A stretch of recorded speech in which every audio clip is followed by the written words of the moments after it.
Giggs. G-I-G-G-S. No. Rhodri. Is there anything that Lionel Messi is better than you at? It's opinions. I respect your opinions.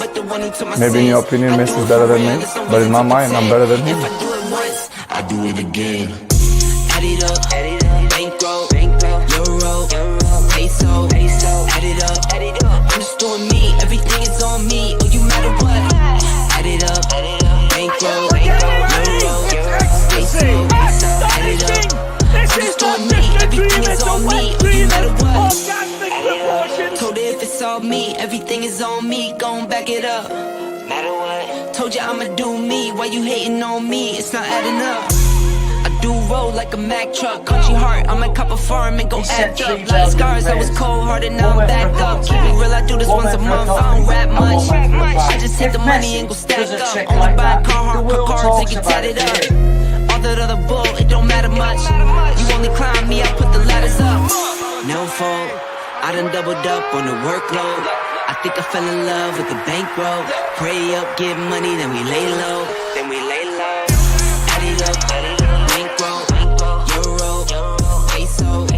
Add it up, I'm just doing me, everything is on me, oh you matter what, add it up,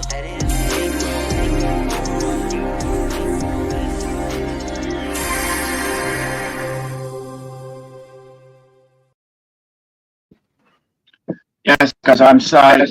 Welcome to this podcast nation. Just get rid of that. Just that. I'm sorry. Welcome to Ace Podcast Nation, the home of Rhodri Giggs on football. Apologies, my computer just froze in the middle of the intro, so I had to do a quick switch. But being the professional that I am, I was able to switch in under a minute to my phone. And this is Rhodri Giggs on football, where we will fly through a whole host of topics from the beautiful game, and we will give you some brutally honest opinions. We will also give you a bit of analysis and have a bit of fun along the way. As always, I am joined by the man himself, ex-Salford City, ex-Bangor City, ex-Mosley, Aberystwyth Town, and a whole host of other clubs. It is none other than El Capo, Mr. Rhodri Giggs. How are you, mate? Yeah, good, mate. Well, Mike's not the best. I know I'm going to have to switch back over now. I don't know what went on with my computer, mate. It was very, very odd. But I'll do a little absolutely worst time it could possibly happen.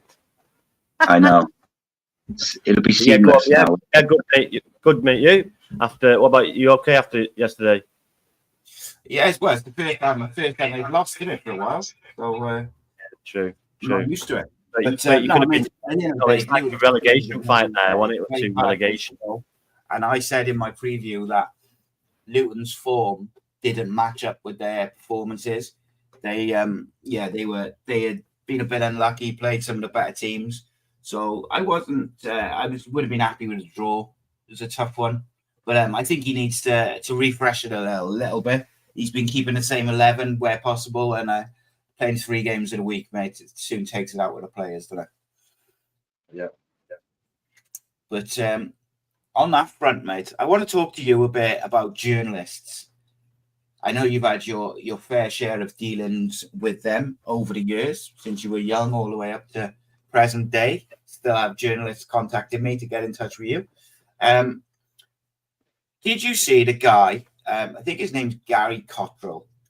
Bellend. He's a Bellend. He's one of them pushy. He's one of them pushy ones. Always pushing.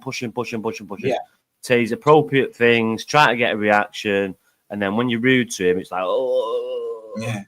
He's a Bellend, mate. A proper Bellend. Bellend.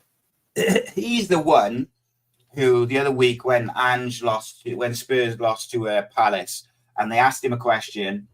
And he was like, yeah, sort of, were Spurs poor? Yes, blah, blah, blah. He was clearly disappointed with the result. And then he asked him the same question, but framed it differently. And he was just looked at him as if to say, just answered that, for God's sake. And so anyway, he also, if you remember, he did something. He was really rude to Ten Hag just before Ten Hag. It was like Crystal Palace. Yeah, that's it. And he was chasing him around the thing, wasn't he? And then at the Sporting press conference, they had said that Ruben Amorim was going to do it in Portuguese. It's the Champions League. It's a sporting home game. It's for all the Portuguese media, TV. And so this. Oh, and suddenly an English reporter turns up. You should be speaking English. Fuck off, dickhead. You're in someone else's country. He said, "Can you speak English, or can you do it in English, or can I ask you a question in English?" No.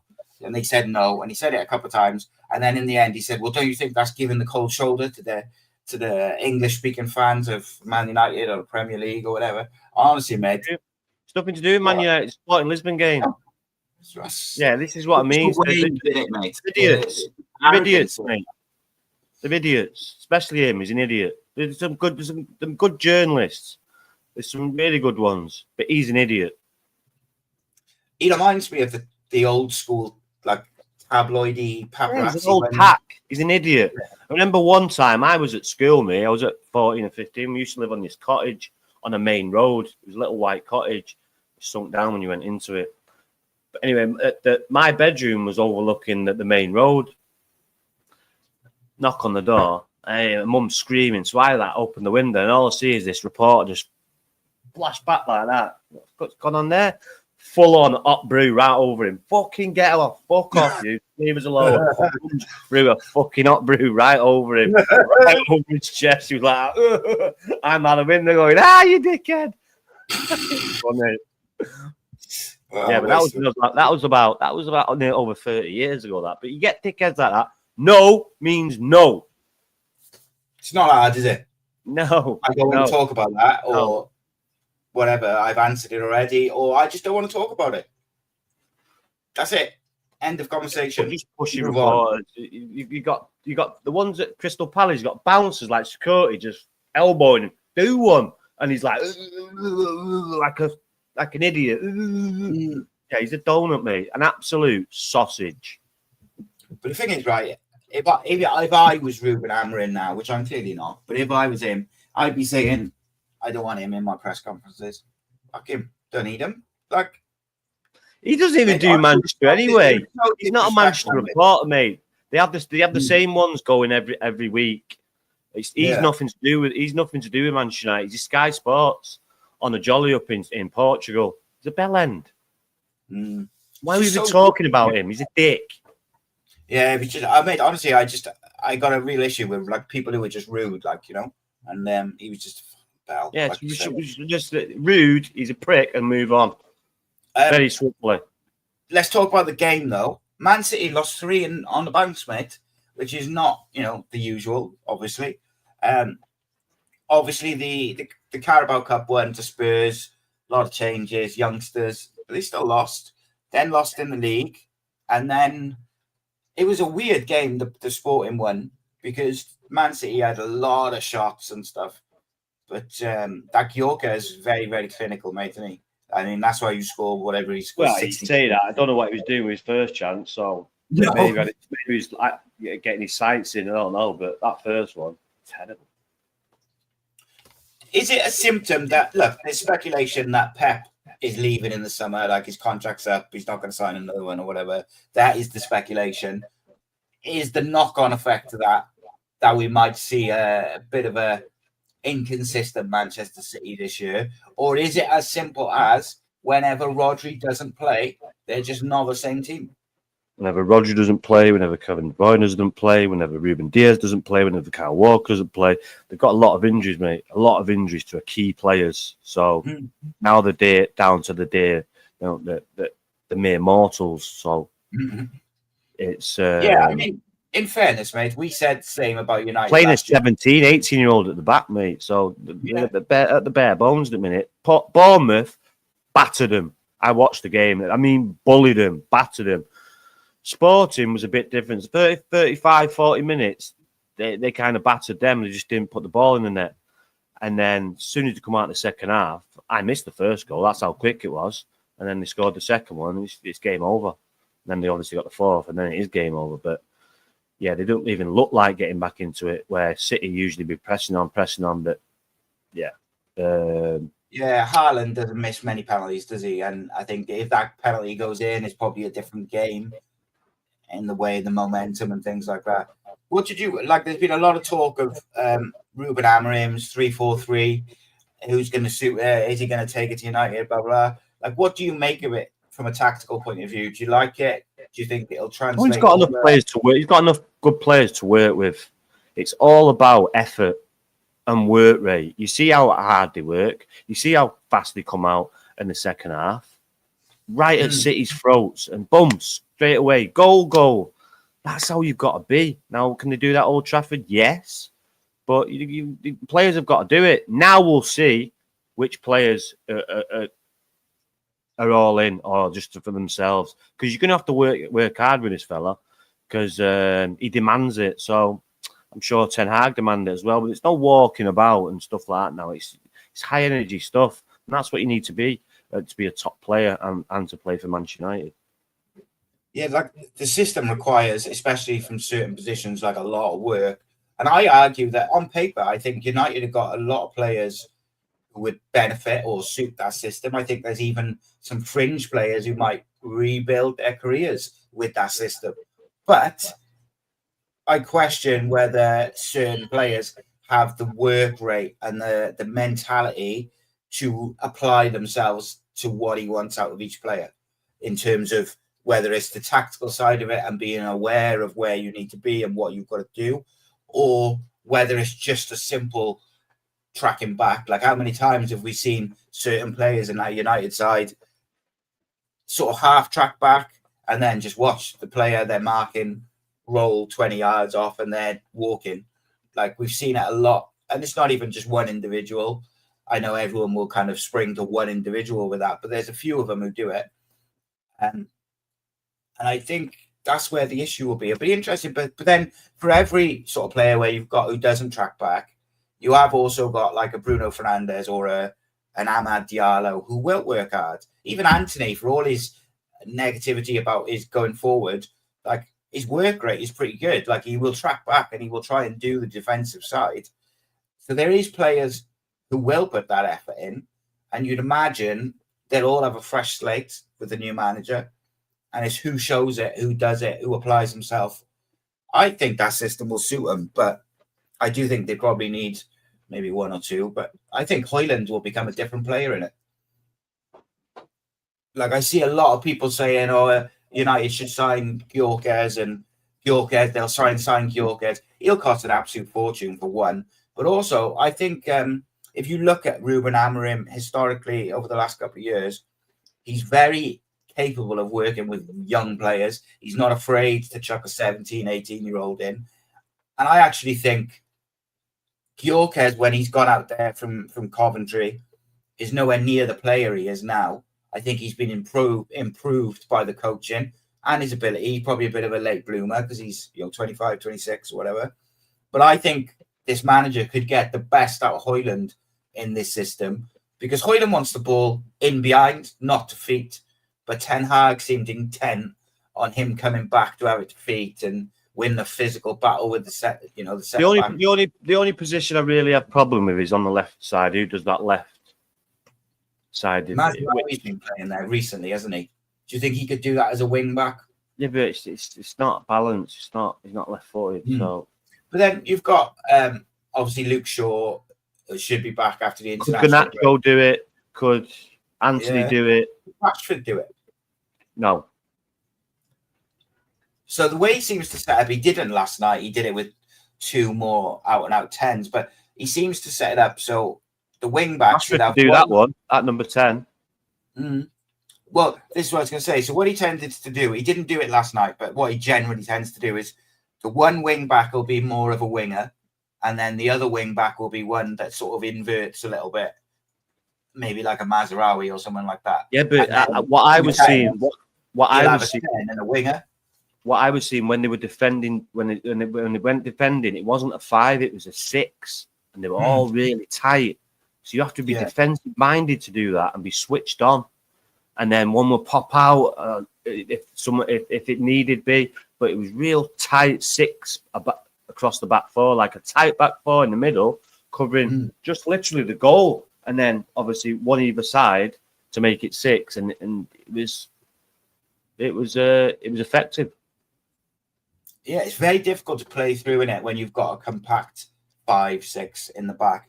And I think some people will slate me for this, I know. I think this new manager coming in is Anthony's chance to revitalize his United's career.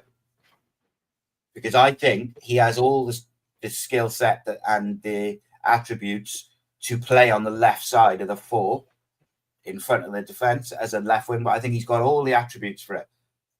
The one I would question is whether he will see it as like a negative. So when he was asked to play at left back, we all saw him throwing his arms up, talking to the opposition about it.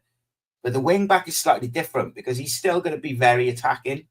He's just got to get back as well, which he does anyway. And I just wonder whether that could be his way of getting going at United. Because if you see some clips of him, mate, from United, possibly he has got everything. He's got quick pace, but has he got that defensive mindset of switching on? You can coach that into him. You can, but like you say, I agree with everything you said. So, but like I say, he's got a lot of options. So, and 10s, strikers, got back 3. He could go either way. Could play if Luke Shaw's fit. He could play him as a 3 if he wants to go more attacking, or DeLitt, Maguire, and Martinez. So, or even Dalot or Mazarawi. Yeah, he's got a lot of options.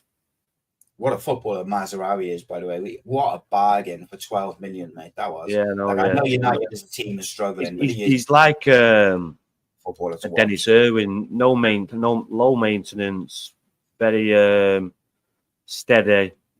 Yeah, he's a good signing.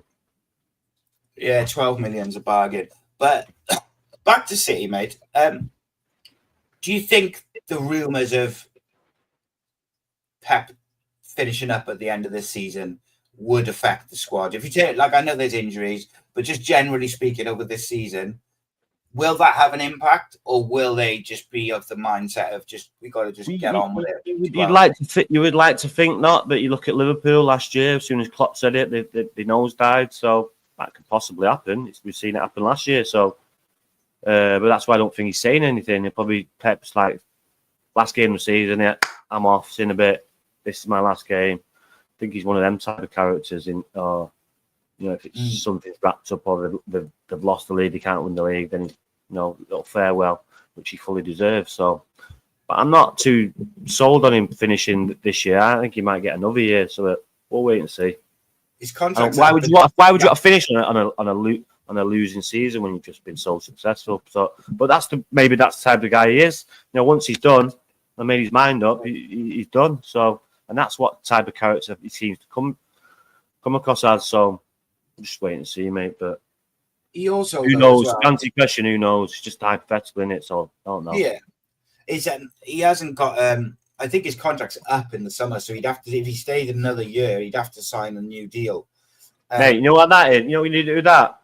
Sign another year. Yeah, on that money. Yeah, okay. Be out. Boom. Yeah. Easy. No, I get it.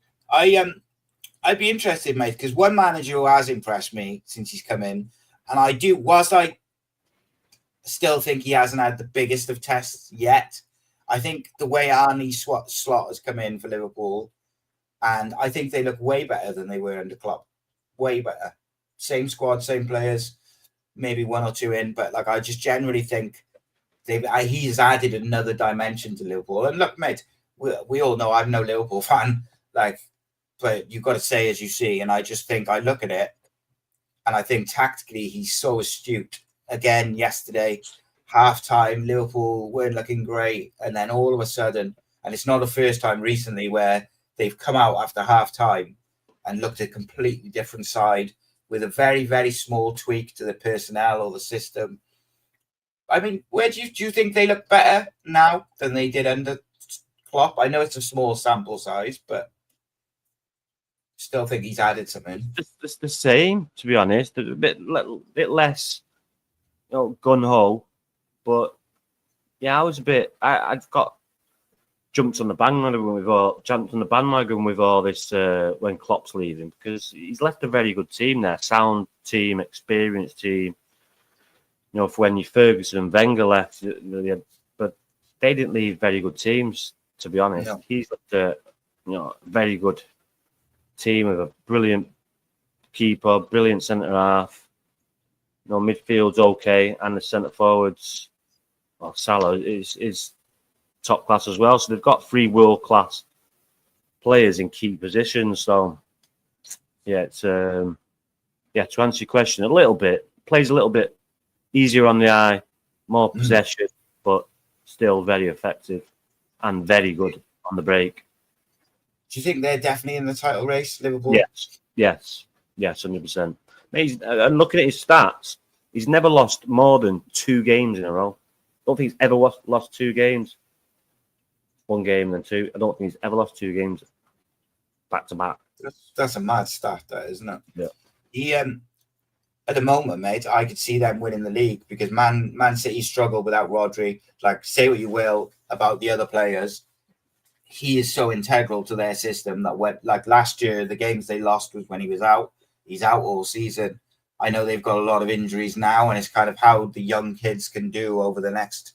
Arsenal are still there, though, aren't they? They'll always be there thereabouts. Arsenal competing. No, they'll never win anything, but they'll always be thereabouts, don't they? Well, that's what I was going to ask you, mate. They're having a bit of a rocky spell. They haven't been great. I do, yeah. I really do. Arsenal fans are so funny. But, yeah. At the moment, I would say they played all right last night, but then, you got big players out. Odegaard, Rhys. Who else did they have out? They had someone else out. Odegaard, Rhys, someone else. I still think the lack of buying an out-and-out number 9 is going to hurt them long term. Well, that's why Eddie's gone, because he's not going. He wants. Why would he go now? Here's a question: could Edu? Because there's been a bit of movement, haven't there, at City? That Tixi Bergestan's leaving. They brought in the guy from Sporting to replace him. Do you reckon there's any chance Edu could go Man City way? Went to Nottingham Forest, didn't he? Is he? Yeah. That's a good signing for them. I'm sure I've read somewhere he's got Nottingham Forest. You have to check on that, man. I will now. I've got to say, by the way, I think Edu has done a tremendous job in that role for Arsenal. He's got together a good squad. It's just down to the. They can only do so much, can't they? Bringing these players in. Yeah, I mean, it's. But Striker would have been better, because they spent 60 million on Havertz. I'm sure they could have spent 60 million on Tony instead. And I think the other thing with Arsenal is, like, when they do have a couple of those big players out, your Odegaards and your Declan Rices, without a number 9 to get the goals, then you lack in their sort of creativity as well. It suddenly becomes a bit more of a struggle, I think, for them than, when there's no denying when they're at full strength and they're flying. They play some beautiful football. They create a lot of chances. Great. I just question whether they've got the depth there. And I think having an out-and-out number 9 that they could kind of rotate in and out would be helpful. I'm just looking now. I can't see anything about Edu and Forest, mate, but I'll keep looking. I would think if that was the case, that would be an excellent signing for Forest. Nottingham Forest currently 3rd in the league, mate, having a cracking start to the season. Are we expecting them to maintain that challenge on the top 6 come the end of the season? No, there's always one club that does okay, so I reckon they might just need top 6, but no. Mm-hmm. I mean, they have got a decent squad, but you tend to think that they won't be able to sustain it through a season. Another team, the English teams generally in Europe so far this week have not done particularly well for a variety of reasons. I want to start with Villa. Yeah, but you say that, but still, there's 2 of them that have not done well, but still in the top 5. Yeah, no, I know that. I just mean results. What you make of the Tyrone Mings thing? Like, what's he doing? No, he's minging it. I've never liked him anyway. He's minging. I say minging. He's not minging. I mean, just worries me. Always a clang with it. But to me, right? Even if he thinks that it's not in play, just use your feet to reposition it, just in case. Like, it's because we've seen a few of them now across Europe this season, where the keeper's kind of knocked it to the centre back, and the centre back's picked it up because he thinks he's got to reposition it or whatever. But he's not paying attention.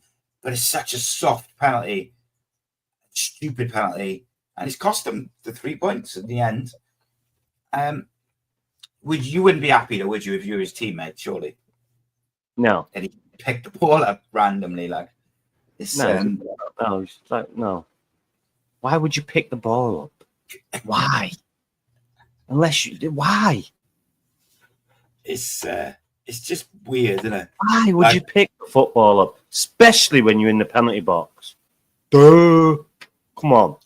But like, surely, even if he thinks like the ball's not in play, just use your feet just in case, isn't it? To reposition it. He's a big lad, your feet are big enough. He's probably about size 16, 17s, big feet. Use one of them big feet to get the ball out. Don't pick it up. Or you should play basketball. You're big enough. I do like the Villa keeper, mind. I think he's excellent. I've really been impressed with him. And I think he's improved. Was it a World Cup going back a couple of years ago where he looked like he was good, but he always looked like he had a clanger in him. But I think over this last sort of 12 weeks, sorted that out, though, hasn't he? Yeah, he looks really good, mate. And I don't want to curse him, but I can't remember the last time he made one of them big clangers. Like, he always used to look like he was a bit of a rush of blood in him. Like he'd come careering out, like had missed the ball or something like that. But so Villa lost 1-0 to Club Brugge. It's an unfortunate penalty, I suppose. But City got beat. Well, you say that Liverpool won, Celtic won. Who else? Tottenham are not doing great. Arsenal got beat. Losing, aren't they? Yeah, it was 3-1 last time I looked. So let me have a look. I think it's 3-2 now. My computer's frozen again, which is handy. Yeah, it's 3-2. 5 minutes left. Oof. What do you make of United's starting lineup, mate? Johnny Evans and Lindelof at centre back. But other than that, where's it? It's Old Trafford, though, isn't it? Yeah. Yeah, mate. It should be beating teams like this at Old Trafford. Johnny Evans has done well. To be fair to him, it's Lindelof that I don't want nowhere near the team because he just looks like he's tapped out. What I've seen of him. So, but who else? Go on. Mazraoui and Dalot are the fullbacks. Casemiro and Ugarte, Bruno, and then it's Garnacho and Ahmad behind Højlund. So no Rashford.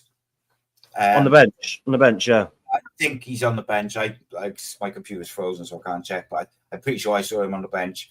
And then there's also Jack Fletcher, Harry Amas, and another youngster as well, Fitzgerald, is it? So it'd be interesting if any of them get any time. Jack Fletcher's been in the team under Rude. I wonder if he'll be the one to give him his debut. Because there's two of them, isn't there? The Darren Fletcher's kids. Yeah. I'm sure. Yeah. I'm assuming Jack is the older or the one who's I don't know. More highly rated. He's the one who's been in the squad at least.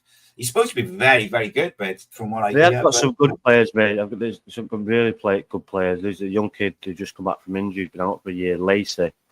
Very good. Yeah. Left-footed. And then, a bit of Phil Foden next, but in my opinion, he'd be better. Yeah. But yeah, very good. There's one with like a Russian or a Dagestani sounding name. Oh, what's his name? Ibrahimov or something like that. In the 18s, he's just come back from an injury. He looks good. That's the way. Cardiff as well, mate, who signed the striker, Gabriel Biancheri. If you look back to history, you go back at how the success was. You go to the young guns. Well, that boy they signed from Arsenal, that's be good enough, but yeah, they've got some good players coming through. Hopefully, they are good enough. You've got Garnacho, you got Manu, so you got two of them already. But yeah, see what happens. They got that lad, haven't they? The striker they bought from Arsenal or signed, who's on 16 years old, 6'2", absolutely massive. In his first game for the under-18s, scored within 40 seconds and had a hat trick within, I think, 30 minutes or something. I saw. Yeah, he's a goal machine, isn't he? Yeah, he scored around 80 goals last year in the 18s league. But apparently he's played in the 21s already now for United. There's some people who reckon he's going to play for the first team by the end of the season. But well, if he keeps on going on this rate, he probably will do, because if you're good enough, you're old enough. I know that. Yeah.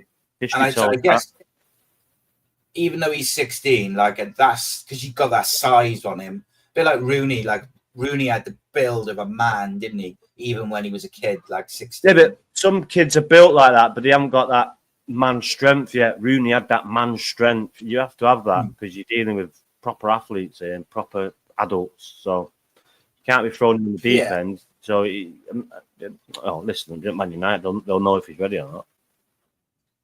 Well, it'd be interesting because the new manager likes to play young players as well. So some of these boys might be quite excited about what's coming this season. Chelsea United on Saturday, mate. Wasn't the most exciting game. The second half was better. What did you make of Chelsea? Because obviously in much better form and coming into it and before the game. Massive squad, very, very good squad, full of real quality players. On paper, I think must have been favourites going into it. But I actually thought first half, both teams were as bad as each other. Like, I didn't think Chelsea stood out whatsoever, pretty much across the game. I didn't think they were great. Were you a bit surprised at how poor Chelsea were? No.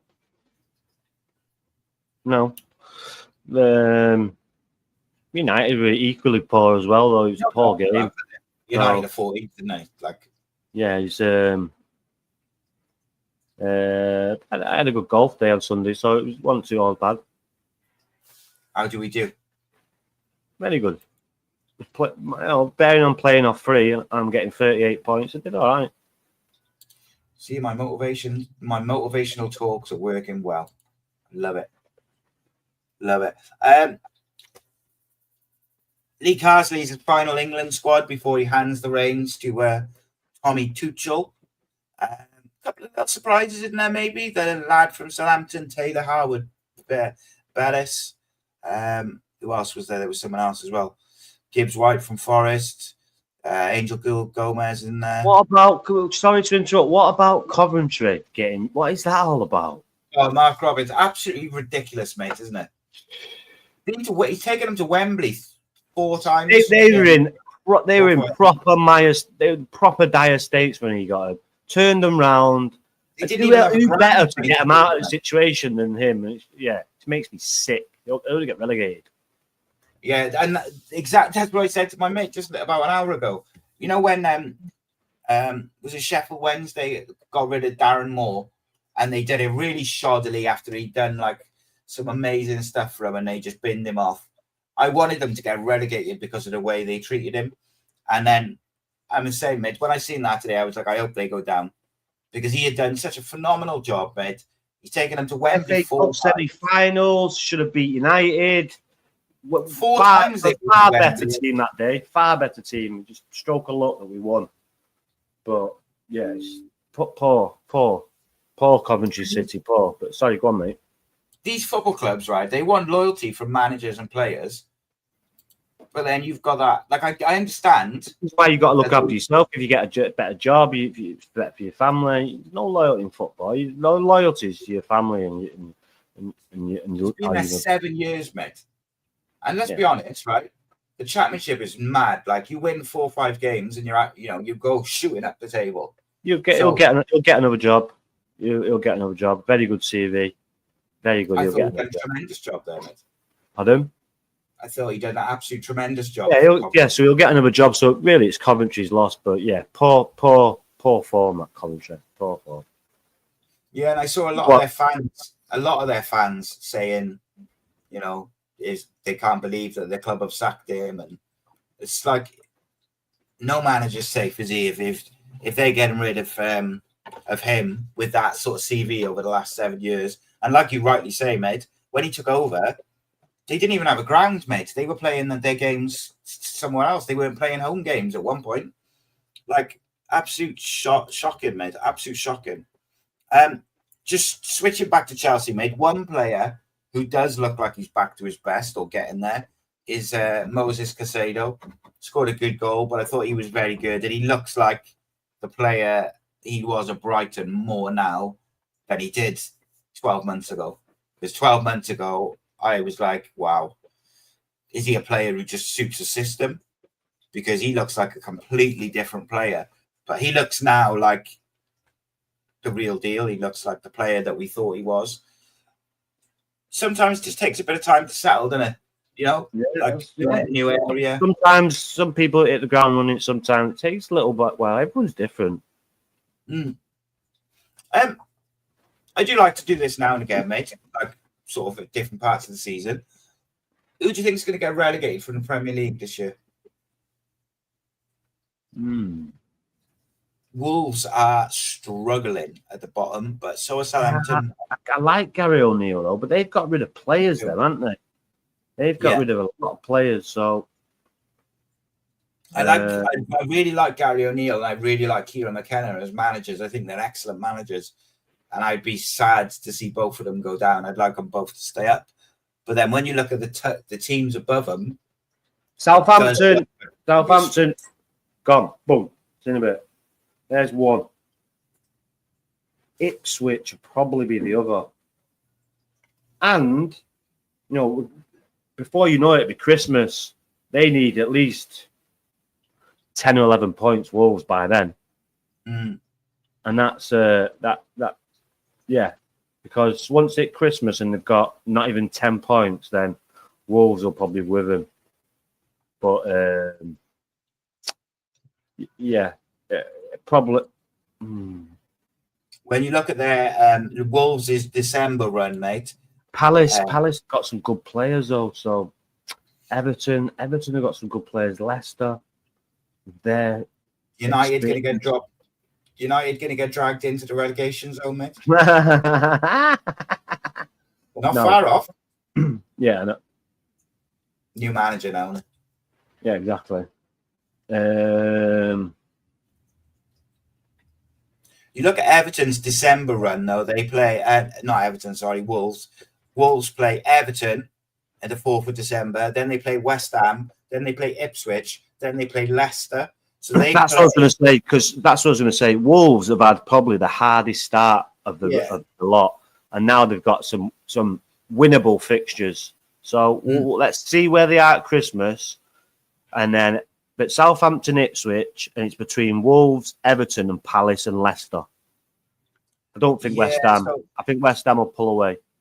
I look at that, and Wolves play 4 of the teams in and around the relegation zone, and then they play United and Tottenham. Bournemouth are well away. Bournemouth are flying. Bournemouth, very good team. They've been very, very good as well, mate. Bournemouth have been really impressed with them. Very good. If Wolves can win those 4 games coming into the United and the Tottenham games, I think they'll be right up there. Like they'll shoot up a table because it's all against Ipswich and Palace and Everton, Leicester. You know, they're the games they've got to target, I suppose, isn't it?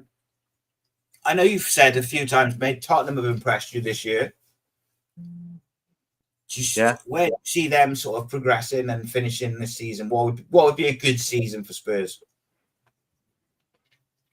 Champions League and a cup. Been 30 years. How many years since they won a cup first? And you start winning silverware, mate. They're still in the Carling Cup. That means they've got to beat us because we've got us the next round. But they dismantle us very, very easily, 3-0 at Old Trafford. But we'll see what happens in the cup. But and if they beat us, then they've got a good chance because then they'll be in the last City are already out. Well. Pardon? City are already out. City are out. I think Arsenal are out. But I think Liverpool and Chelsea are still in. So, or the other way around, I'm not sure. There's 2 big hitters out. So, yes, they've got a chance.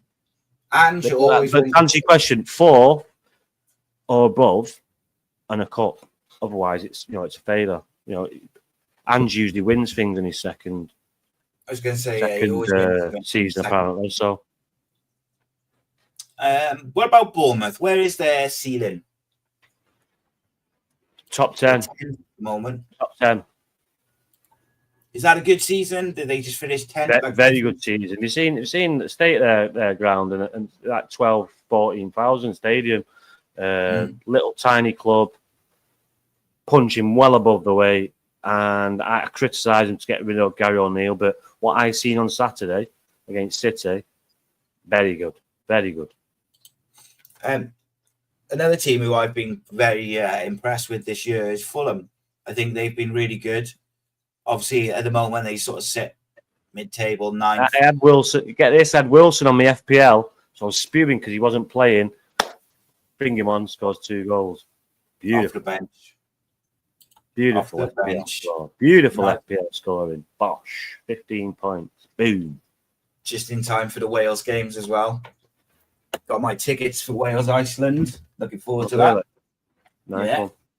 Taking a boy. So, yeah, looking forward to that. Ruben Colwell's in the squad as well, deservedly so. Been very, very good this year, especially since Omar Rhys took over. Gives Mr. Bellamy another option going forward.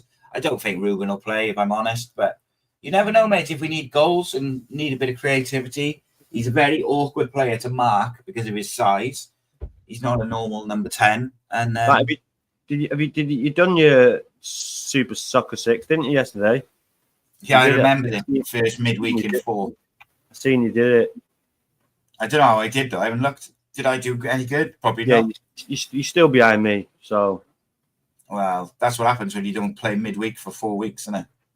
well. It's all right, mate. Don't I'm get- very don't confident I'll make a comeback. We'll Don't do get our knocked out then. predictions now. Don't get knocked out and get your head on a swivel. Let's have a look. I got a massive 4 points midweek. Midweek's really let me down after a flying start this year. Let's do our predictions then, mate. West Ham versus Everton. First and foremost, mate. 1-1. Okay, I'm going to go with 2-1 to West Ham. And then what we got? Palace, Fulham. Interesting. 2-1 Palace, Fulham. 2-1 Fulham. Is that Palace? I'm going to go with a 2-1 Palace. Oof. Jaden in the chat says 3-0 Fulham.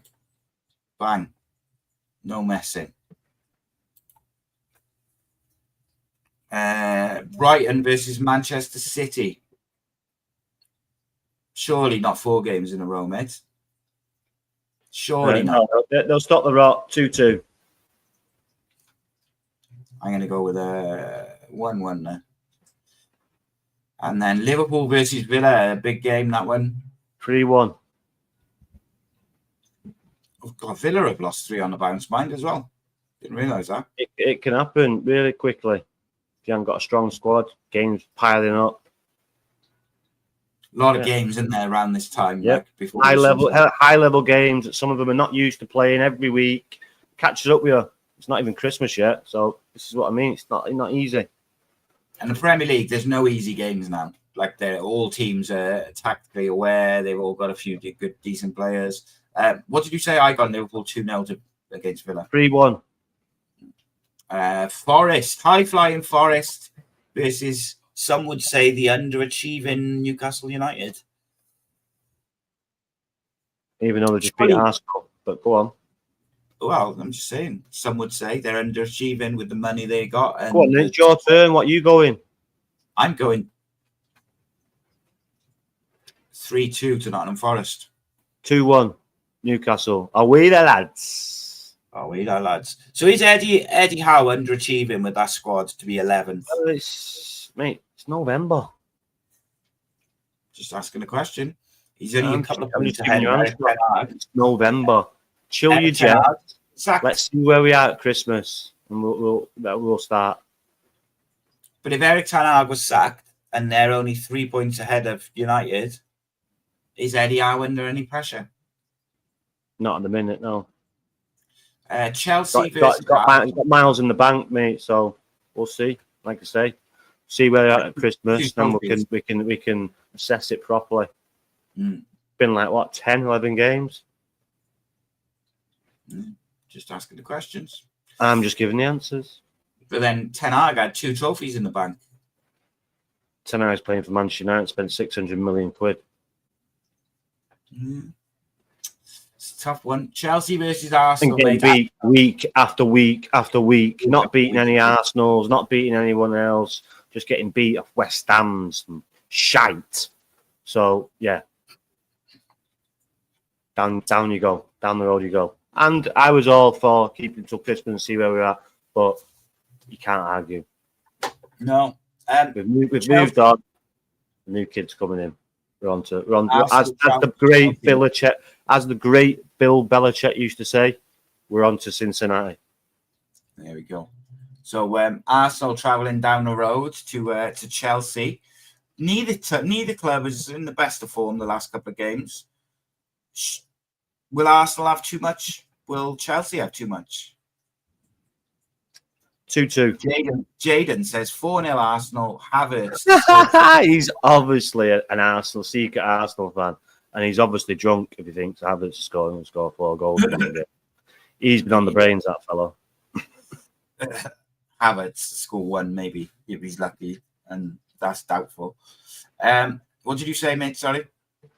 2-2. Score draw. 2-2. I'm going to go with 2-1 Arsenal. I think Arsenal might just pinch it. But apart from that... At the bridge. At the bridge. Arsenal, Mikel Arteta. People keep telling me he's the second coming. At the bridge. At the bridge. Yeah. Jaden followed United when he was younger because of his old man. There you go. He's smart, lad. He's just a Kai Havertz fan. Yeah. Good. Yeah, he went to United Portsmouth years ago when Ronaldo scored a hat-trick. I thought when he scored that free kick against David James. I think it might have been. And David James just looked dumbfounded, didn't he? Just like, what do you want what am I supposed to do with that? Like, also on Saturday, Cardiff City host Blackburn Rovers, who was struggling a little bit in the Championship. Give us a little prediction for that, mate. Where's that at? Cardiff City Stadium. They've just been beat off Stoke 2-0, aren't they, Blackburn, all the way to Cardiff. I'm going to go 3-1 for City. Cardiff. Come on, the City. Come on, the City. Yeah, I'm going with a 2-0 there for City. I think it'll be... I think he'll refresh it a little bit, get some legs in there, and away we go. Do me a favour as well. Can you start picking up on the FPL? It's taking me ages to scroll down to see where you are. Do me head in. I haven't got that time to waste. I have forgotten about it again last week or so. I'll have a look tonight and try and I'm at the top. I know where I am. I'll scroll down there straight away. You like that for ages. Where is this kid? Oh, yeah. So, come on, pick it up. Do my best, mate. Here's a question for you: will Wayne Rooney see out the season at Plymouth Argyle? Yes, mate. You got to know what his objective is. Keep us in the league. Yeah, and I'm one of the ones who said I think he'll do a good job there. I know he's had some good results. He'll have some bad results. He'll have some good results. Keep us in the league. Does that? Well done. Championship's one of them. All his jobbing. If he gets him sacked, then if he gets him relegated, then you have to cross that bridge when you come to it. Do you keep him? Do you get rid of him? But he's doing all right. He's won some good games. He's lost some good games. That's what's going to happen. You at Plymouth Argyle, mate. Championship as well, mate. I was like, what are you going there for? But you got to admire him for doing stuff like that. He doesn't have to go there. He's Wayne Rooney. He's embedded himself into the community. So I think he'll be all right. And he goes back to Derby County on Saturday. Which you'll get a good reception because he did all right from there. Yeah, nearly kept him up, didn't he? Under ridiculous circumstances. I still think he'll do all right with Plymouth. And I've spoken to a few Plymouth fans, like around the time that we smashed them 5-0. And a lot of them seem quite happy with him. He's getting better tactically and stuff like that. He's learning on the job, mate, as well. Some of these managers, even with Omar Rhys at Cardiff, they will make mistakes, and you're just hoping that they don't make those mistakes a second time. But you don't mind that, mate? Got to see these. Sweet. Off to watch mighty Manchester United now. Come on, you've gone over our slot. Surely United have got to win tonight. Surely. Sure, they better add. Well, Garnacho's got to pass the football, mate. Better add.